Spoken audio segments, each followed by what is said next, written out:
응급 환자가 구급차를 타고 병원을 찾다가 골든타임을 놓치고 제때 치료를 받지 못해 사망하는 안타까운 사고가 더 이상은 재발되어서는 안 된다는 데 인식을 같이 했습니다.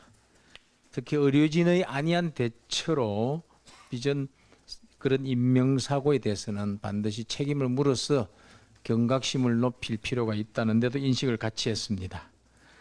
당정은 엄정한 진상조사를 통해서 다시는 이러한 일이 재발하지 않도록 그에 상응하는 조치와 제도 개선을 마련해 나가기로 뜻을 같이 했습니다.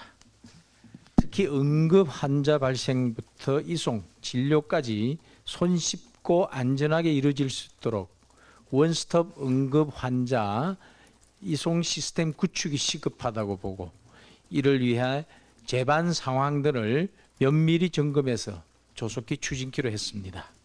특히 당은 정부가 지난 3월에 발표한 응급의료 기본계획 중에서 응급실 표류 사건과 관련한 정책 과제들을 신속하고 강력하게 추진할 것을 주문했습니다.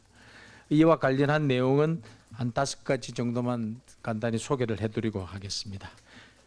첫째, 전국 어디서나 1시간 이내에 접근 가능하도록 중증 응급의료센터를 현재의 40개에서 60개소로 확충하는 계획을 속도감 있게 추진하기로 했습니다.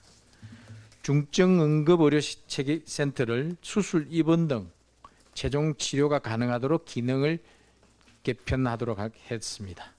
또 중증 응급 분야 건강보험 수가 인상, 야간 휴일 당직비 지원, 적정 근로시간 보장 등 근무 여건을 개선해 나가기로 했습니다.